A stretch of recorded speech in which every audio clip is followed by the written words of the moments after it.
pemirsa, jumpa lagi bersama saya Mas Gatot dalam program Utas Channel.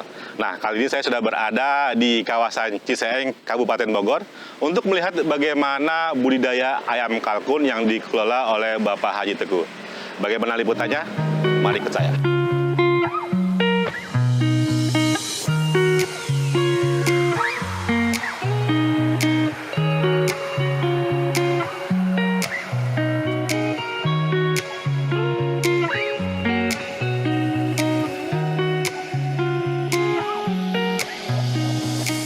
Assalamualaikum. Waalaikumsalam. Pak Gatot. Aduh, apa kabar, Pak? Baik. Lagi ngapain, Pak Haji? Lagi lihat ikan itu, Pak. Oh, Sore-sore beginilah di Ciseeng. Sore di Ciseeng, lihat ikan Ya, udah indah begitu. banget hidupnya ya. Begitu.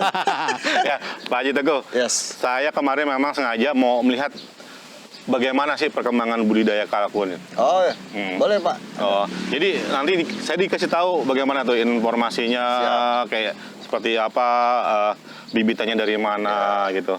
Masih kan ya Pak Haji? Masih ya. Masih. Oh. Sekarang kita kemana dulu nih? Mari kita Langsung aja ke sana ya? Ya, Oh mari iya. kita jelasin di sana. Ya, siap. Mari. Mari, Pak.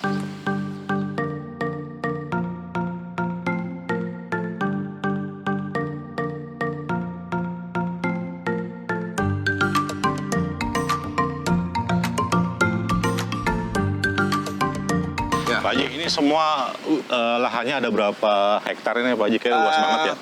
Lahan yang dipakai ini nggak lebih dari satu setengah, tapi luas seluruhnya hampir 9, Pak. Cuman yang dipakai untuk budidaya kalkun ini, Dia sedikit, Pak. Oh. Maksudnya gini, orang budidaya kalkun tidak harus lahan besar. Karena lahan sebesar 200 sampai 1000 meter pun masih layak untuk iya. ternak. Oke, langsung kita aja masuk. Mari, Pak.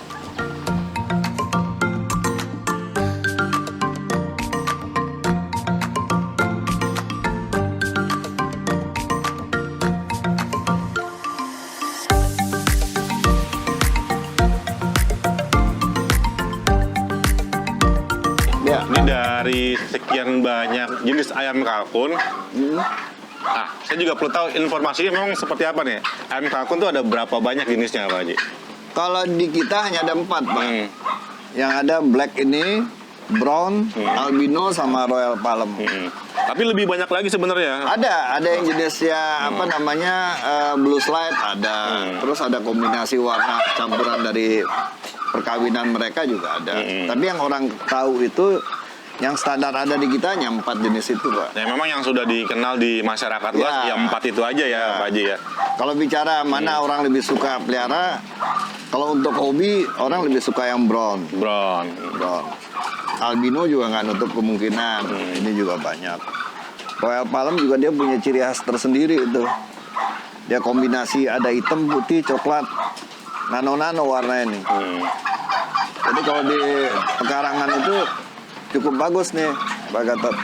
Berarti yang seperti itu jenisnya untuk kontes berarti ya Pak Haji ya? Bisa untuk kontes, bisa untuk hobi, untuk orang pelihara aja di rumah. Tapi kesininya orang sudah mulai banyak penderita penyakit autoimun segala macam. Saran dokter, mereka tidak dianjurkan untuk makan daging ayam atau daging bebek, malah dianjurkan makan kalkun karena ternyata lemak pada kalkun itu rendah. Kandungan lemak pada kalkun rendah karena kalkun sendiri pemakan hijau daun itu sampai 70%. 15%-nya itu pur, 15% lagi dedek. Iya. Jadi sangat-sangat benar dia rendah kolesterol karena dia pemakan klorofil. Itu Pak yang bisa menjamin. Nah, kalau populasi yang ada di sini ada berapa ekor nih Pak Haji? Kalau sekarang yang masih ada di kita ini sekitar 120 ekor lagi lah, Pak. Waktu itu udah sampai ke 600, tapi karena kita membentuk plasma, jadi kita juga berbagi kepada. Berarti plasma yang sudah dulu diciptakan itu sudah ada ya Pak Haji ya? Oh udah 3 tahun yang lalu. Bahkan mereka juga udah mulai populasi, mulai banyak lah. Tujuannya satu, Pak. Jangan sampai terputus sampai di kita aja. Jadi ada binaan-binaan lain harusnya ikut berkembang. Ya. Nah, mungkin sedikit mengulas kembali nih Pak Haji. Sebenarnya kalkun sendiri itu termasuk jenis apa Pak Haji? Dia masuk Iya. unggas, Pak. Masuk unggas. Tapi walaupun begitu dia Kalau dibilang bisa terbang, bisa. Cuman dia ajak jarak tempuh 6 meter, ketinggiannya 3 meter. Iya. Apalagi kalau udah biasa di familiar, di ternak sama dalam keluarga begitu ya, dia udah jarang terbang, Pak. Iya. Tapi habitat dia yang sebenarnya, dia memang di hutan tuh bisa terbang. Nah, negara asal kalkun ini dari mana nih Pak Haji? Ini kalau kita lihat sekarang yang banyak makan di Turki banyak, di Eropa banyak, terutama pada saat Thanksgiving mereka, Natal, Iya. Tahun Baru juga mereka bikin ini. Nah, kira-kira ayam kalkun ini untuk masyarakat Indonesia pada umumnya bisa nggak diterima Pak Haji?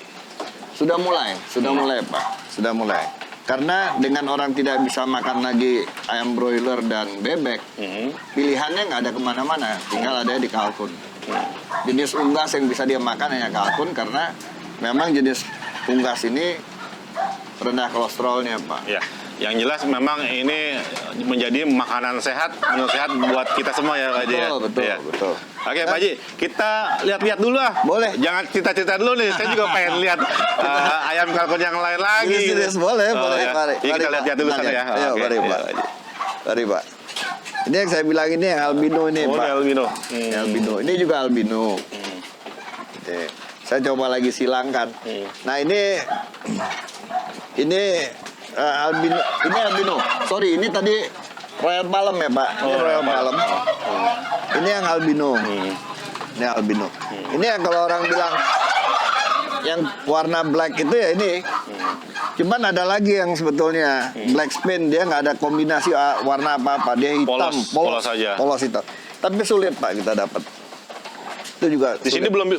belum ada nih ya. Belum ada yang untuk hitam seluruhnya.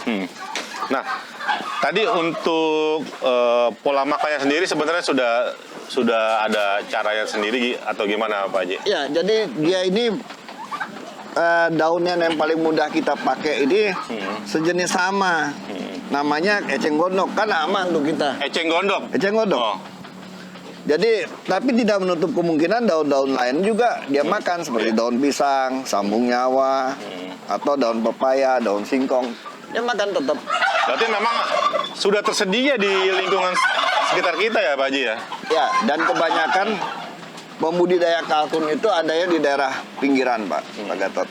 Karena dia lebih mudah dapat hijauan daun.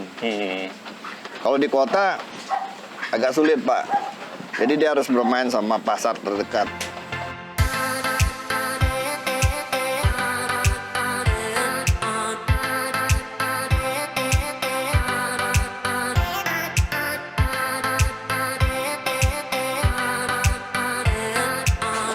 Tadi kan Pak Haji bilang pakannya bisa daun-daunan yang ada di sekitar kita ya? Ya, betul, Pak.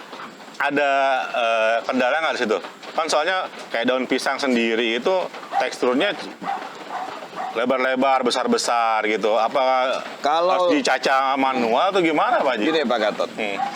Pada saat kita pelihara masih di 20 ekor atau 40 ekor, kita masih bisa cacah dengan pola manual. Tapi kalau udah kalkun di atas 40 ekor, di atas 100, bahkan sampai 500, 600. Jawabannya tantangannya ini, Pak. Mesin ini. Oh ini? Ini mesin iya, iya. ini mesin pencacah daun, Pak. Oh, Nah, ini juga sebetulnya dia pembuat pupuk organik, mesin pembuat pupuk organik, tapi kita modifikasi, Pak, supaya tingkat kehalusan yang tuh dimakan sama kalkun tuh bisa dicapai oleh mesin ini untuk dapat dimakan. Karena praktis dan mudah, Pak, kita menggunakan. Terus efisiensi kerja kita juga cukup terasa dengan adanya mesin ini. Jadi kalau udah bicara di atas 100 ekor, kita kewalahan, Pak, kalau nggak pakai. Karena dia 70% memakan hijau daun, Pak. jadi dengan alat ini sangat terbantu sekali ya Pak Haji ya? Pak. Wah, luar Ini biasa. membantu. Nah, Teknologi nih, Pak. Teknologi membantu kita Iya. budidaya. Pak Haji, sebelum tanya-tanya jauh lebih lebar lagi, Hah? ya kita masuk langsung ke budidayanya nih Pak Haji nih. Siap. Nah, jadi kalau kita mau membudidayakan ayam kalkun, apa aja yang harus diperhatikan?